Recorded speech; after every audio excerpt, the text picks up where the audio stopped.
ये आकाशवाणी है। कोविड-19 विशेष कार्यक्रम के अंतर्गत प्रस्तुत है कोरोना वायरस संक्रमण की वर्तमान स्थिति पर चर्चा। इसे प्रस्तुत कर रही हैं आकाशवाणी संवाददाता प्रियंका अरोड़ा। इस कार्यक्रम में आमंत्रित स्वास्थ्य विशेषज्ञ हैं डॉक्टर अवधेश शर्मा। दर्द की राह से हम गुजरते रहे, चोट पर चोट खाकर उबरते रहे, जब जहां जिस तरह आजमाए गए, हर कसौटी पे पूरे उतरते रहे। जी हां, पूरा विश्व इस समय कोरोना के दर्द से गुजर रहा है। ये दर्द शारीरिक भी है, मानसिक भी और आर्थिक भी। जब तक इस दर्द की दवा नहीं मिलती, हमें अपनी हिम्मत को इससे लड़ने के काबिल बनाना होगा। खुद भी शारीरिक और मानसिक रूप से स्वस्थ रहना है और अपनों को भी रखना है। नमस्कार, कोरोना पर विशेष कार्यक्रम में आज मैं हूं आपके साथ प्रियंका अरोड़ा और आपकी शंकाओं आशंकाओं के जवाब देने के लिए हमारे साथ हैं मनोचिकित्सक डॉक्टर अवधेश शर्मा। नमस्कार डॉक्टर। नमस्कार जी, स्वागत है आप? बिल्कुल और अच्छे कैसे हैं हमारे श्रोता, और उन सबको बहुत बहुत प्रणाम और शुभकामनाएं, आदाब। जी हाँ, कोरोना काल में हम आपकी शुभकामनाएं सब तक पहुंचाना चाहते हैं और उम्मीद करते हैं कि सब कुशल मंगल हों अपने घर में। डॉक्टर, आज का कार्यक्रम शुरू करते हैं और सबसे पहले यही जानते हैं कि जब हर तरफ दहशत का माहौल है, मायूस करने वाली खबरों की बौछार हो रही हो, हर वक्त घर में बंद रहना हो, तो मन को कैसे शांत रखें? देखिए, मन जो है वो आसपास की स्थितियों से भी प्रभावित होता है और साथ साथ जो उसके अंदर सोच चलती है उससे भी प्रभावित होता है। मैं करीबन 40 वर्ष से मनोचिकित्सा की प्रैक्टिस कर रहा हूँ और पहली बार ऐसा हुआ है कि जब एक तरह से हर किसी के मन में कुछ ना कुछ छोटी बड़ी दुविधाएं भी हैं, आशंकाएं भी हैं, अनिश्चितताएं भी हैं, और एक अनजान सब है हर समय रहता है। चाहे आप संपन्न हैं, चाहे आप स्वस्थ हैं, चाहे आप पोजीशन ऑफ एम्पावरमेंट में हैं, क्योंकि ये एक ऐसा एनिमी है जो आपको दिखता नहीं है जी। लेकिन उसमें एक अच्छाई ये भी है, और अगर हम देखें तो इस आपदा में हम एक अवसर भी ढूंढ सकते हैं कि टोटल केसेस अगर ऑल ओवर द वर्ल्ड देखें तो कम है जी। बढ़ ना जाए, और उस बढ़ने की वजह से क्योंकि इतने कम समय में अगर बढ़ गए तो हम उसे संभाल नहीं पाएंगे। तो इसलिए जो कि सही बात है कि हमें अपने को और अपनों को बचाना है और फिर समाज और सृष्टि को बचाना है, तो हमें 2 गज की दूरी, मास्क पहनना, साथ ही साथ हाथों को धोते रहना, सरफेसेस को साफ रखना, हर जगह की साफ सफाई रखना, और कोई भी अगर जल्दी सिम्टम आता है तो उसको दूसरों तक, जो कि उसके लिए जिम्मेवार हैं, डॉक्टरों तक पहुंचाना, और आरोग्य सेतु जो ऐप है जिससे कि हम अपने को और दूसरों को बचा सकते हैं, उसका इस्तेमाल करना। जी डॉक्टर, लेकिन साथ ही साथ ये भी सोचने की बात है कि ये तो शारीरिक स्तर पे हुआ जी, लेकिन मानसिक स्तर पे जो चीज मेरे लिए जरूरी नहीं है मुझे उससे बचना है। मास्क जैसे हम डालते हैं तो मुझे ना तो कोई ऐसी फालतू की बातें या सोच को अपने अंदर आने देना है और ना ही उसे दूसरों तक फैलाना है। जी डॉक्टर, यही जानना चाह रहे थे क्योंकि इसका आतंक इतना गहरा है, इतनी अनिश्चितताएं रहती हैं मन में भविष्य को लेकर, नौकरी, कामकाज किस तरह चलेंगे, कब तक घर में बैठना होगा, कितने लोगों की जान चली गई, वैक्सीन बनेगी कि नहीं। तो इन चीजों से ऊपर उठकर कैसे हमें नए सिरे से जीवन को तलाशना है? देखिए, एक बहुत बड़ी एक तरह से ये सोशल एक्सपेरिमेंट हुआ है जी, कि अगर मानवता कुछ देर के लिए जिस तरह से एक अंधाधुंध भागदौड़ में चल रही थी, वो रुक कर ये देखना शुरू किए कि हमारे लिए जरूरी क्या है जीने के लिए, समाज के लिए, परिवार के लिए, तो वहां पर आपका फोकस सिर्फ अपने को और अपने आसपास की चीजों को ठीक करना हो जाएगा। यहाँ पे एक और भी बहुत बड़ी बात हुई है कि हम सब ये भी सीख गए हैं कि हमारी जरूरतें बहुत कम हैं। पहले अगर पूरे साल में लोग 20 कपड़े खरीदते थे तो अब पता लगा कि शायद 5 से भी काम चल जाए। जी। अगर बैंकों में आपके पास बहुत पैसा था और सोचते थे कि बहुत बड़ी बात है, लेकिन कम पैसा हो, मन में खुशी हो तो भी काम चल जाएगा। अगर हम सिर्फ भागा-दौड़ी में लगे हुए थे और उसकी वजह से रिश्तों को और रिश्तों में जो सुख मिलता है उसको भूल गए थे, तो अब ये भी पता लगा है कि असली सुख वहां पर है। जी। तो वहां पर अगर मनुष्य अगर होंगे जो पाएंगे, अगर वो उससे ज्यादा होगा तो बैलेंस हो जाएगा। जहां तक रही आतंक की बात की क्या हो जाएगा, देखिए अगर आंकड़ों को भी देखें तो आज के समय में सिर्फ 3 से 4% हैं जिनकी मौत होती है अगर उनको सीवियर इलनेस हो।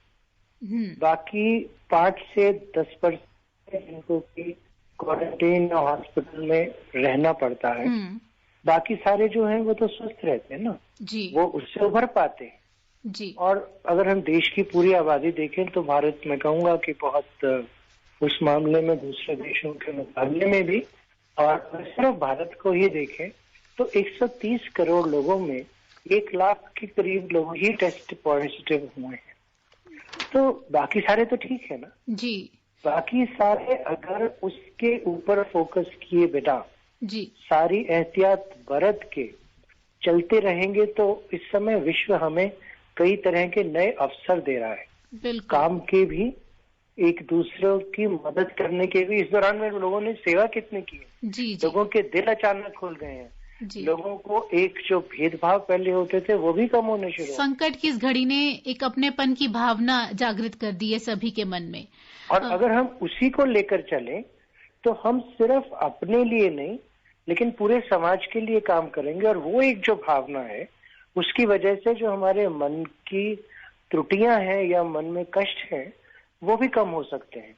बिकॉज आफ्टर ऑल सारी चीज जिंदगी में एक बैलेंस की है। जी। अगर किसी जगह पे आप बहुत सुखी नहीं है और बाकी चीजों में बहुत सुखी हैं तो वो सुख जो है दूसरे छोटे मोटे दुख को उभार सकता है। जहां तक रही बात आगे जाके क्या होगा कैसे होगा किसी को पता नहीं है। ये सिर्फ एक प्रोजेक्शंस हैं कि ऐसा हो सकता है, जीडीपी इतनी गिरेगी, इतने लोगों का ऐसा होगा। देखिए ये भी तो हो सकता है ना कि इतने करोड़ों लोग जो अपने गांव को वापस जा रहे हैं वहां जाकर वो गांव का विकास करेंगे, कुछ नए तरह के काम करने शुरू करेंगे। तो एक सर्वांगीण विकास अपने ही घरों में आसपास के क्षेत्रों में वो भी होना शुरू हो सकता है। नई राहें खुद ब खुद खुलती जाएंगी। डॉक्टर लेकिन एक चीज मैं बस कहना चाहूंगा कि उसके लिए बहुत जरूरी होता है कि हमारा मन जो है ना वो शांत भी हो और बैलेंस्ड भी हो, तभी हमें नए अवसर और नई राहें दिखेंगी। अगर हम अपने में ही खो हुए हैं, अपने में ही परेशान हैं, पुरानी जिंदगी के बारे में ही सोच रहे हैं तो फिर वो नई राहें दिख नहीं पाती। जी डॉक्टर्स, अपने श्रोताओं को भी अब जोड़ लेते हैं। हमारी फोन लाइंस खुल गई हैं। टोल फ्री नंबर है 1800-115767। इसके अलावा एक और नंबर है जिस पर आप कॉल कर सकते हैं 011-2331-4444। आप हमारे Twitter handle @AIR News Alerts पर भी #AskAIR के जरिए सवाल पोस्ट कर सकते हैं। और आपके सवालों के जवाब दे रहे हैं मनोचिकित्सक डॉक्टर अवधेश शर्मा। डॉक्टर, आपने मन शांत रखने की बात कही, तो किस तरह से मन को बैलेंस संतुलित करके रखा जाए इस समय? देखिए आपकी जिंदगी में अगर हम पीछे मुड़ के देखते हैं ना तो पर्सनल लाइफ में कई ऐसे मोड़ आते हैं जब हम किसी प्रकार से विचलित हो जाते हैं। पढ़ा नहीं था अच्छा और एग्जाम आ गया, घर में किसी बहुत करीबी की मौत हो गई, किसी दोस्त के साथ कुछ हादसा हो गया, या जो जॉब चाहते थे वो नहीं मिली या मिली तो अचानक उससे निकाल दिया गया। तो ऐसे पर्सनल लड़ाइयां हम सब ने लड़ी हैं जी। इस समय क्या हो रहा है कि एक तो इंफॉर्मेशन ओवरलोड हो रही है। आंकड़े कैसे बदले हैं, कितने बदले हैं, पिछले 24 घंटे में क्या क्या हो गया है, उन सब के बारे में जितनी बात होती है तो वो छोटी बात और वो बात जो शायद मुझ पर किसी प्रकार से लागू भी नहीं होती है, मन समझ लेता है कि जैसे एक बहुत बड़ी भयंकर आपदा आ गई है जी। दूसरी चीज तो उस इंफॉर्मेशन को हम कम से कम रखें, खास तौर पे सुबह के वक्त में और रात को सोने के वक्त में उसको कंज्यूम ना करें। जी। जैसे मिर्ची होती है ना, तो उसको हम अपने खाने में ज्यादा नहीं खाते, और अगर हमें तंग कर रही हो तो उसे साइड पे रख देते हैं। जी। तो मन को भी तंग करने वाली ऐसी जितनी भी चीजें हैं, खासतौर पे आजकल सोशल मीडिया है, फॉरवर्ड्स आते हैं, उनको साइड पे कर दे। दूसरा, आज के दिन में मैं अपने लिए क्या सकारात्मक चीजें कर सकता हूँ और कुछ समय दूसरों की मदद करने के लिए कैसे बिता सकता हूँ। बिल्कुल। जैसे ही मैं किसी की मदद करता हूँ तो आभास होता है कि मुझमें कुछ ऐसी शक्तियां हैं जिनको मैंने पहले कभी इस्तेमाल नहीं किया, और शायद मैं इतना अपने आप को जितना आत्मसम्मान में कमी महसूस करता हूँ, या आशंकाएं होती हैं कि आगे जाकर मैं कुछ कर भी पाऊंगा कि नहीं कर पाऊंगा, मेरी कोई वैल्यू करेगा भी नहीं। जब हम दूसरों की मदद करते हैं तो अपने आप ही अपनी नजरों में ही हम ऊपर उठना शुरू हो जाते हैं, और साथ ही साथ दूसरों को जो सुख मिलता है वो सुख जो है हमें भी अपनी परेशानियों से मुक्ति लाने में मदद करता है। एक खास तरह की अनुभूति होती है इस तरह के कार्य करके। मंदसौर से जुड़े हैं हमारे साथ बसंती लाल जी। हेलो जी, नमस्कार जी। नमस्कार। सगोरे स्कूल घाटी, जिला मंदसौर, मध्य प्रदेश से बसंती लाल सूर्यवंशी बोल रहा हूँ। डॉक्टर साहब नमस्कार। नमस्कार बसंती लाल जी। जी, मैं जानना चाह रहा हूँ, आपकी न्यूज बहुत बढ़िया पढ़ते हैं, इसके लिए बहुत बहुत धन्यवाद। और मैं ये कहना चाहता हूँ, न्यूज पढ़ते समय 2:30 बजे न्यूज आती है, उसमें मध्य प्रदेश की भी मौसम तो बहुत अच्छा। डॉक्टर साहब मेरा प्रश्न है, 2 प्रश्न है ना जी। इसमें एक, जैसे कि मुंह में छाले होने से क्या कोरोना वायरस हो सकता है, और डिस्चार्ज करने के बाद उस संक्रमित आदमी दूसरे सही आदमी से मिलेगा तो क्या उसको भी कोरोना हो सकता है क्या वापस से? ओके, देखिए, मुंह में अगर छाले हैं तो उससे कोई भी बीमारी जो कि मुंह से जा सकती है वो बढ़ने के चांसेस हो जाते हैं, जरूरी नहीं हो जाएगी। लेकिन अगर कोरोना आपके मुंह तक पहुंचेगा तभी हो सकता है। अगर मान लीजिए आपके आसपास के क्षेत्र में किसी को भी कोरोना पॉजिटिव नहीं है और आप ऐसे किसी व्यक्ति के संपर्क में ही नहीं आए हैं, तो कोरोना का वायरस आप तक पहुंचेगा ही नहीं। तो उसकी वजह से अगर मुंह में छाले भी हैं तब भी आपको कोरोना से डरने की कोई जरूरत नहीं है। हाँ, एक चीज का ध्यान जरूर कर सकते हैं कि अपने मुंह की जो हाइजीन बोलते हैं, यानी उसके लिए अगर कुल्ला करना है, उसके लिए खाने के बाद हर समय उसको साफ करना है, या किसी प्रकार से कोई दवाई वहां पे लगानी है, उसका जरूर सेवन करें। और कोशिश करें कि इस दौरान में जरूर मास्क पहने ताकि और तरह की इन्फेक्शन भी जो है वो ना हो, और हाथों को मुंह पे टच ना करें, खास तौर पे अपने चेहरे की जो मुंह वाली जगह है या जो जीव्या है उसके आसपास की जगह को, क्योंकि आपके हाथों में अगर और कोई इन्फेक्शन है तो वहां जा सकती है जी। लेकिन कोरोना क्योंकि छाले हैं उसकी वजह से आपको डरने की कोई जरूरत नहीं है। वही एहतियात जो दूसरे किसी व्यक्ति को और चीजों के लिए या आपको वैसे कोरोना से लड़ने के लिए बरतनी है वो जरूर बरतें। जहां तक रही डिस्चार्ज की बात, डिस्चार्ज की वजह से दूसरे किसी व्यक्ति में कोरोना नहीं जा सकता जी। तो उस मामले में हम बिल्कुल ही ना डरें जी। उन्नाव से जुड़े हैं राकेश जी। हेलो राकेश जी, आपसे एक अनुरोध है कि आप अपने रेडियो सेट का वॉल्यूम कम कर दें। जी, अब सवाल पूछे। मैम, ये जितनी फ्रिक्वेंसी डॉक्टर साहब बता रहे हैं वो तो सारी फॉलो कर रहे हैं, लेकिन ये है दिल्ली में जैसे कब तक खोल दिया, जहाँ यूपी में कब तक खोलेंगे मैम? क्या दिल्ली सरकार ने सब कुछ खोल दिया, यहाँ यूपी में कब तक खोलेंगे मैम? जी, ये राज्य सरकारों पर निर्भर है कि वो किस तरह से कौन कौन से जोन खोलती है, तो ये समस्या आपकी किसी और कार्यक्रम में जरूर लेंगे। फिलहाल हम जो कोरोना से जुड़ी जो आपकी शंकाएं हैं, या आप अगर इस समय जो आप कुछ स्ट्रेस में फील कर रहे हैं या आप एंजाइटी में हैं, तो उससे जुड़े सवाल आप जरूर पूछ सकते हैं। सोशल मीडिया पर हमारे पास एक सवाल आया है डॉक्टर कि उनका कहना है कि मैं 65 वर्ष से अधिक उम्र का हूं और 65 वर्ष से अधिक उम्र के लोगों को बाहर जाने की अनुमति नहीं है। अकेला रहता हूं, रोजमर्रा की आवश्यक चीजें हैं, दूध, ब्रेड, ग्रोसरी का सामान लाना ले जाना, तो उसके लिए कुछ देर बाहर जा सकता हूँ कि नहीं, कैसे जाना पड़े और किस तरह जाऊं, क्योंकि मैं अकेला रहता हूँ। देखिए, जो 65 साल से ऊपर के व्यक्ति हैं और उनको बाहर जाने से रोकने की ताकीद दी गई है, उसका एक कारण है कि हम जैसे जैसे उम्र में बढ़ते हैं तो हमारी रोगों से लड़ने की क्षमता थोड़ी कम हो जाती है। अगर हमें कुछ खास तरह की बीमारियां हैं, चाहे वो शुगर की बीमारी हो, डायबिटीज, या ब्लड प्रेशर की बीमारी हो, रक्तचाप की, या आपको अस्थमा है, या आपको किसी तरह की हार्ट की डिजीज है, तो अगर कोई भी बीमारी होगी तो उसको संभाल पाने की शक्ति कम हो जाएगी। अगर वो चीजें नहीं है और अदरवाइज आप स्वस्थ हैं और आमतौर पर अगर कोई छोटी मोटी बीमारी होती है तो उससे आप लड़ सकते हैं, तो इसका मतलब है आपको रोगों से लड़ने की क्षमता अच्छी है। बाहर जाने में अगर बहुत जरूरी है, वैसे तो कोशिश करें, और आजकल हर तरह की कोशिश कर रही हैं गवर्नमेंट्स कि थोड़े से जो ज्यादा उम्र के लोग हैं उनके घर तक ही सब चीजें लाई जा सके। लेकिन अगर आपको बहुत जाना पड़े तो आप कोशिश करें कि ग्लव्स डाल के जाएं और उन ग्लव्स को वापस आके निकाल के कंडम कर दें, उसको फिर से इस्तेमाल ना करें।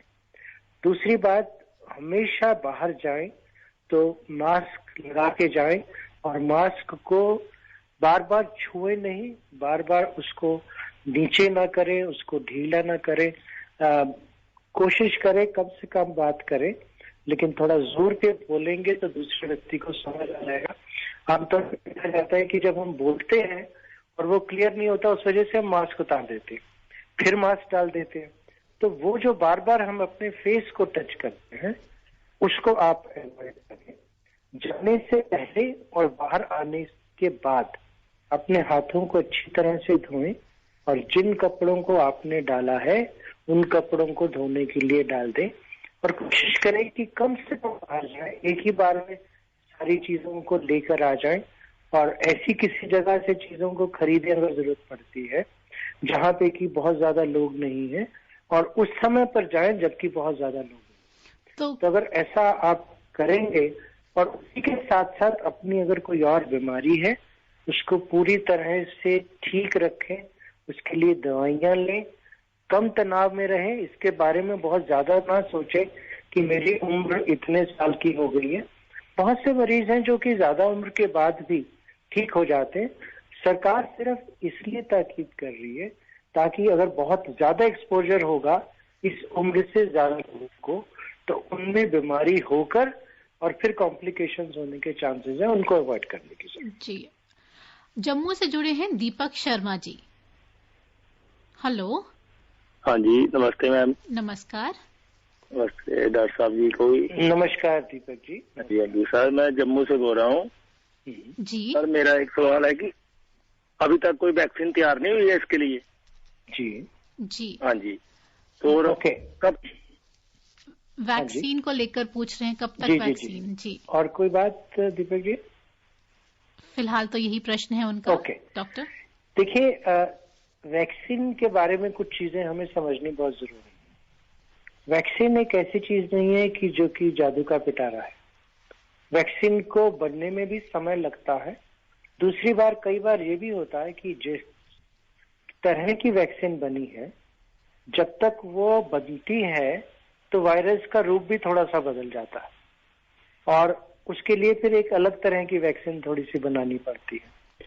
और वैक्सीन तभी कारगर सिद्ध होती है कि जबकि एक जगह के बहुत ज्यादा लोगों को वो वैक्सीन दी जाए। अगर हम स्मॉल पॉक्स की बात करें, मीजल्स की बात करें या इन्फ्लुएंजा की बात करें, तो उसके लिए जब बहुत सारे लोगों को वैक्सीन दी जाती है तभी समाज में, जिसको कि हर्ड इम्यूनिटी कहते हैं, यानी पूरे समाज के लोगों की प्रतिरोध शक्ति, बीमारियों से लड़ने की शक्ति बढ़ जाए, तब उस वैक्सीन का फायदा है। और अगर हम ये सोचें कि पूरे विश्व के 750 करोड़ लोगों को एकदम ही एक ही दिन में वैक्सीन हो जाएगी, न ऐसा हो सकेगा और ना उसके लिए इतना पैसा किसी भी सरकार के लिए है। तो इस समय में हमें वैक्सीन का वेट जरूर करना है, लेकिन हमें सिर्फ उस पर आश्रित नहीं रहना है और ये नहीं डरना है कि जब तक वैक्सीन नहीं बनेगी तब तक जिंदगी चल नहीं पाएगी। एक तरीके से अगर हम देखें तो समाज में जितने केसेस में थोड़ा थोड़ा इन्फेक्शन होती है और वो लोग ठीक हो जाते हैं, तो वो भी एक तरह से हमारी प्रतिरोध शक्ति को बढ़ा देती है जी। तो वो भी वैक्सीन का ही प्रिंसिपल है। वैक्सीन में बहुत कम क्वांटिटी में एक व्यक्ति को दी जाती है और जब सबको दी जाती है तो वो सारे लोग इकट्ठे मिलके उस वायरस का सामना कर सकते हैं। लेकिन जब तक वैक्सीन नहीं बनती है तब तक हम यही कोशिश करें कि अपनी प्रतिरोध क्षमता को शारीरिक और मानसिक रूप से बढ़ाकर बिना डरे, क्योंकि जब हम डरते हैं, जब हमारी नींदें खराब होती हैं, जब हमारी भूखें कम हो जाती हैं, जब हम हमेशा सोचते रहते हैं कि कुछ गलत हो जाएगा, तो हमारी इम्यूनिटी कम हो जाती है। तो अपनी इम्यूनिटी को बढ़ाने के लिए डर को भी कम कर दें, शारीरिक रूप से भी स्वस्थ रहें, बीमारियां अगर कोई हैं उनको संभाल लें, और जब वैक्सीन आएगी तब तक शायद ऑलरेडी हम बहुत इस चीज से बाहर निकल चुके होंगे और फिर से ना हो, उससे लड़ने के लिए वैक्सीन की बहुत मदद मिलेगी। जी। बिलासपुर से एक श्रोता जुड़े हैं, मुरलीधर जी। हेलो। हेलो, नमस्कार। नमस्कार मैडम। नमस्कार। हाँ, मुरलीधर बिलासपुर से, छत्तीसगढ़ से। जी जी जी जी जी, डॉक्टर शर्मा जी नमस्कार। नमस्कार मुरलीधर जी। डॉक्टर शर्मा जी, मेरी उम्र 60 वर्ष हो चुकी है और मेरे दिल का ऑपरेशन हुआ है अभी 2-3 महीने पहले जी। एक वाल ट्रांसप्लांट हुआ है मेटलिक जी। तो जैसे कि हमको सूचनाएं हिदायतें मिल रही है, मास्क का यूज करें, वो कंटिन्यू करते हैं, और घर से बाहर नहीं निकलने की जैसे आप लोगों की सलाह मिलती है डॉक्टरों की, वो भी हमने यूज करते आ रहे हैं अभी तक के। जी जी। इनके अलावा कुछ और बचाव की सावधानियां बरतने की जानकारियां चाहिए जी। इसमें 2-3 चीजें हैं जो आप जैसे व्यक्ति को और भी जो लोग सुन रहे हैं कि जो आपकी बीमारी की दवाएं हैं, एक तो उनको लगातार जरूर लें। अगर कोई नए सिम्टम्स आते हैं, आप ऑपरेशन हुआ है, तो अपने जो डॉक्टर हैं उस चीज के लिए उनसे सलाह लेते रहें, और अगर किसी तरह के आपको सिम्टम्स होते हैं तो उसके लिए तुरंत ही उनसे बात। दूसरी बात रही कि आप आपने कहा कि हिदायतें बरत ही रहे हैं, वहां पर कई बार ये होता है कि जो घर के दूसरे लोग हैं या कई बार घर के दूसरे जैसे लॉकडाउन धीरे धीरे खुल सा रहा है तो लोगों का आना जाना बहुत बढ़ जाता है, तो उसे अवॉइड करें। वहां पर आप एक कोशिश कर सकते हैं कि अगर कोई कमरा है जहाँ पे आप अलग रह सकते हैं, तो कोई बाहर से आए तो वह आपके कमरे में ना आए, क्योंकि वो इन्फेक्शन को लेके आ सकता है। और आपके जो बच्चे हैं अगर वो बाहर जाते हैं, अगर आपके साथ ही रहते हैं, तो जब भी वो बाहर जाते हैं तो बाहर से आने के बाद वो हमेशा अपने आप की साफ सफाई का पूरा ध्यान रखें।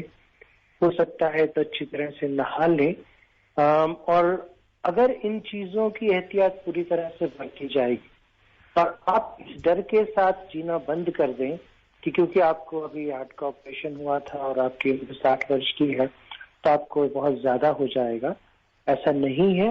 लेकिन हाँ, आपको एहतियात थोड़ा ज्यादा बरतने की जरूरत पड़ जाएगी, अदरवाइज आप नॉर्मल जिंदगी जिए, उसके बारे में बहुत ज्यादा कष्ट ना पाए। फिलहाल कोरोना से लड़ने का जो एक यही मूल मंत्र है कि सावधानियां बरतें। बाड़मेर से जुड़े हैं हमारे साथ कमलेश जी। हेलो। हेलो। नमस्कार। हेलो, नमस्कार मैडम। नमस्कार, स्वागत है कार्यक्रम में। जी, हम सुन रहे हैं आपको, सवाल पूछें। जी, मैं कमलेश कुमार बोल रहा हूँ, गांव सेत्रा, तहसील रामसर, जिला बाड़मेर से। डॉक्टर साहब से नमस्कार। नमस्कार जी। नमस्कार जी, मेरा सवाल ये है कि प्लाज्मा थेरेपी से किस तरह से इलाज किया जाता है मरीजों का कोविड-19? जी, फिर से मैं समझा नहीं। प्लाज्मा थेरेपी आजकल बहुत चर्चित हो रही है, तो किस तरह से इलाज? प्लाज्मा थेरेपी उन लोगों के लिए है जिनकी बीमारी कुछ ज्यादा है, और जो आमतौर पे तरीके अपनाए जाते हैं जिनमें कि उस मरीज को सिर्फ देखा जाता है कि उसकी हालत ठीक है, जिसको वाइटल्स कहते हैं, यानी ब्लड प्रेशर, शरीर में ऑक्सीजन वो ठीक है कि नहीं, और एंटीबायोटिक्स की जरूरत पड़ती है, उन सबको दिया जाता है। लेकिन अगर उसके बाद भी उस व्यक्ति की तबीयत नहीं संभलती है तो वो लोग जिनको कि ऑलरेडी कोविड हो चुका है और होने के बाद उनके शरीर में एंटीबॉडीज यानी जो प्रतिरोध हमारे शरीर में क्षमता होती है, वो एंटीबॉडीज नाम से एक चीज है जिसके के द्वारा हम किसी भी बीमारी से लड़ते हैं। समझ लीजिए एक ताला है, उसकी चाबी है, तो वो जो ताला है वो है कोविड-19 वायरस, लेकिन जो चाबी है वो है एंटीबॉडीज। तो वो हमारे खून के अंदर चलती हैं और उसी वजह से वो लोग जो कि ठीक हो गए हैं उनके शरीर में वो पैदा हो चुकी होती हैं। तो उनका थोड़ा सा रक्त लेकर उसमें से उनका जो प्लाज्मा है, जो रेड ब्लड सेल्स हैं, खून का लाल का हिस्सा है, उसको हटा देते हैं और जो बाकी है उसको उस व्यक्ति के शरीर में, जिसको कि थोड़ी सी गंभीर बीमारी है, दिया जाता है। तो वो एक तरह से उस व्यक्ति के शरीर में अमृत का काम करती है, क्योंकि अब वो जाकर किसी और ने वो एंटीबॉडीज बनाई, लेकिन अब इस व्यक्ति के शरीर में जाकर वो कोविड-19 के वायरस के साथ लड़ती है और वो जब वायरस की शक्ति कम हो जाती है तो फिर वो व्यक्ति उससे लड़ने में सक्षम होना शुरू हो जाता है और जो भी ट्रीटमेंट चल रहा है उसको रिस्पॉन्ड करना शुरू कर देता है जी। इसने प्रॉमिस दिखाया है, लेकिन ये नहीं कह सकते कि ये रामबाण है और हर व्यक्ति के लिए यूज होना है, लेकिन ये एक ऐसा ट्रीटमेंट है जिसकी वजह से उन मरीजों में जिनमें की खास तौर पे हालत गंभीर है उनकी मदद की जा सकती। जी हाँ, प्रयोग चल ही रहे हैं डॉक्टर। जैसे अगर देखा जाए 50 दिन से ज्यादा हो गए हैं, बच्चे घर में बंद हैं, ना बाहर खेलना, ना स्कूल में साथियों से मिलना, आखिर कितना टीवी वीडियो देखें? तो उनको इस ट्रॉमा से बचाने और उबारने के लिए क्या करें? देखिए, टीवी वीडियो वैसे भी देखना सही नहीं है क्योंकि आप या तो किसी खास तरह की चीजें देखते रहेंगे जिनको कि हम माइंडलेस वॉचिंग कहते हैं। उसका बहुत नकारात्मक असर पड़ता है और कई बार जो स्क्रीन से रेज निकलते हैं वो कुछ देर तक तो हमारा शरीर उनको संभाल पाता है, लेकिन उसके बाद उससे आंखें भी खराब होनी शुरू हो जाती है, उससे हमारी नींद पर भी असर पड़ता है, उससे हमारे मन पर भी असर पड़ता है। जी। तो टीवी या वीडियोस जो है या सेलफोन का इस्तेमाल है वो 3 से 4 घंटे ज्यादा से ज्यादा नहीं होना चाहिए हर दिन में। कुछ बच्चे हैं जो कहते हैं कि हमारे ऑनलाइन कोर्सेज चल रहे हैं, तो आप फिर ऑनलाइन कोर्सेज के लिए उसका इस्तेमाल करें और बाकी समय में अपनी आंखों को थोड़ा थोड़ा बीच में पानी से धोते रहें या दूर तक देखने की कोशिश करें या आंखों को बंद कर लें। लेकिन जरूरी नहीं है कि हम टीवी ही देखें। जरूरी तो ये है ना कि हम अगर एक दूसरे के साथ जुड़ना चाहते हैं तो आज के समय में जो आसपास के लोग हैं उनके साथ कोई गेम खेल सकते हैं। बहुत सारी किताबें हैं जिनको कि हम पढ़ सकते हैं। ये समय अपने आप को जानने का भी हो सकता है। हम थोड़ा सा साइलेंस में जा सकते हैं। वहां पे जो मेरे में अब तक किसी प्रकार के आत्म सम्मान में कमी थी उसको ठीक करने की कोशिश कर सकते हैं।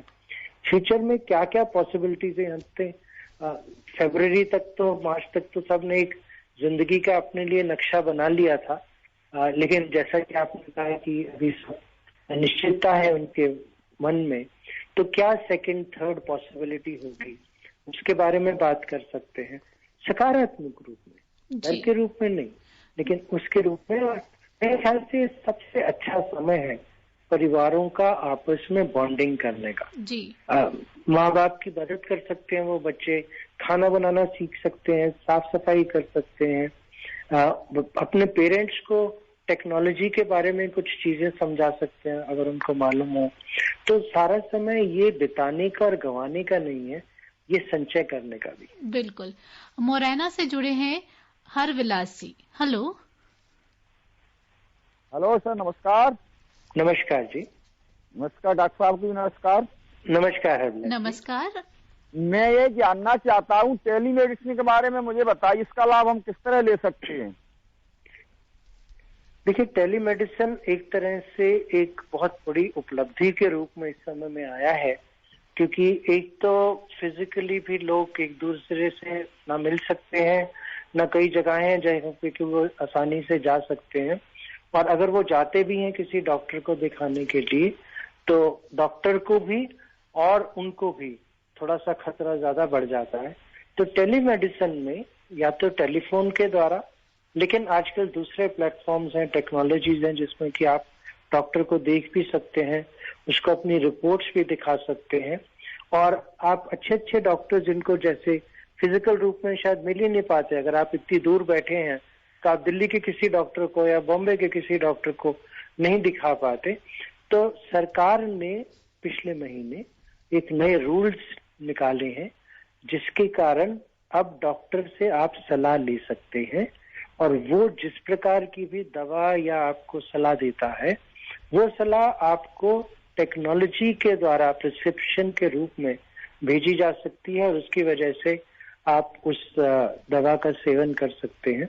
तो आने वाले समय में लोगों का आना जाना, हॉस्पिटलों में जाना वो कम हो सकता है, खास तौर पे उन मरीजों के लिए जिनको की सिर्फ परामर्श की जरूरत है, और उसकी वजह से सबका समय बच सकता है, पैसा बच सकता है, आप अच्छे से अच्छे डॉक्टरों की सलाह ले सकते हैं, और जो सिस्टम है हमारा हेल्थ का, जो कि अभी बहुत ढांचा जिसका कि मजबूत नहीं है, उसको हम ज्यादा जो इम्पोर्टेंट केसेस हैं या ज्यादा गंभीर समस्याएं हैं उनके लिए जोड़ सकते हैं। जी हाँ, टेक्नोलॉजी को एक नए सिरे से इस्तेमाल कर सकते हैं, उसको अपनी जिंदगी में शामिल कर सकते हैं। डॉक्टर, महिलाओं की अगर बात करें तो वो भी बहुत तनाव दबाव में रहती हैं, क्योंकि अधिकतर महिलाएं कामकाजी भी हैं, ऊपर से घर का काम, दोहरा तनाव है। इससे कैसे सामना किया जाए? देखिए, महिलाओं के ऊपर मैं कहूँगा इस समय में कई अत्याचार भी हुए हैं। महिलाओं के खिलाफ जिस प्रकार की हिंसा कई बार घरों में होती है, जिसको डोमेस्टिक वायलेंस कहते हैं, वो भी क्योंकि लोग एक दूसरे के ही साथ हैं, और जो किसी तरह का गुस्सा है या चिड़चिड़ापन है वो एक दूसरे के ऊपर निकलता है, और आमतौर पे महिलाओं को उसमें दबाया जाता है। वो इसका एक विभत्स रूप है। लेकिन हाँ, एक जो समाज का ढांचा सा बना हुआ है कि घर के काम भी महिलाओं ने करने हैं, फिर बाहर का भी काम जुड़ गया, अब सारे ही घर में बैठे हैं तो घर में सबके लिए खाना भी बन रहा है, साफ सफाई भी हो रही है, कपड़े भी साफ हो रहे हैं, और दूसरे लोग सिर्फ ऐश कर रहे हैं। मेरे ख्याल से समाज को इस परिवेश में अपने आप को बदलना पड़ेगा। महिलाओं को भी कभी कभी ये लगता है कि मैं अपने बच्चों से, अपने पति से काम कैसे कराऊं। देखिए, पेट तो सबका है ना, तो खाना तो सबके लिए बनता है, अगर उनके लिए बन रहा है तो वो बनाने में क्यों नहीं मदद कर सकते? घर तो सबका अपना है, अगर इस समय में साफ सफाई सारे ही मिलके करेंगे तो बहुत जल्दी हो जाएगी, और बहुत लंबे समय तक आप एक चीज को सीख पाएंगे जो आपके लिए मदद करेगी। तो महिलाओं को कहीं ना कहीं पीछे की जिंदगी को छोड़कर ये समझकर कि जब कोई चीज नई हो रही है तो उसमें सभी का योगदान देना जरूरी है। अपने लिए वो जरूर समय निकालें और दूसरों को बताएं कि उनको अपने लिए समय की जरूरत है। मेरे ख्याल से जो बहुत समय से महिलाएं इसमें चल रही थी, उनको कहीं ना कहीं अपने आप को समय देकर अपनी हेल्थ को ठीक रखने में, अपने खान पान को ठीक रखने में, अपने लिए भी सोचने का समय है। और फिलहाल समय अब हमें अनुमति नहीं दे रहा कि कार्यक्रम को आगे बढ़ाया जाए, पर ये घड़ी यही संकेत दे रही है कि संकट के बादल जल्दी ही छट जाएंगे, यही आशा करते हैं। डॉक्टर अवधेश, हमारे साथ जुड़ने के लिए बहुत बहुत शुक्रिया। अपने सभी श्रोताओं का भी आभार व्यक्त करते हैं हमारे साथ जो जुड़े। कार्यक्रम संपन्न करने की आज्ञा दीजिए प्रियंका अरोड़ा को। नमस्कार। कोविड-19 विशेष कार्यक्रम के अंतर्गत अभी आप सुन रहे थे कोरोना वायरस संक्रमण की वर्तमान स्थिति पर चर्चा, जिसे प्रस्तुत कर रही थी आकाशवाणी संवाददाता प्रियंका अरोड़ा। इस कार्यक्रम में आमंत्रित स्वास्थ्य विशेषज्ञ थे डॉक्टर अवधेश शर्मा। ये कार्यक्रम आकाशवाणी के समाचार सेवा प्रभाग द्वारा प्रस्तुत किया गया। इसे आप हमारे mobile app news on AIR पर भी सुन सकते हैं। कार्यक्रम के बारे में अपनी प्रतिक्रिया आप हमें ईमेल कर सकते हैं। हमारा पता है AIRNSDtalks@gmail.com।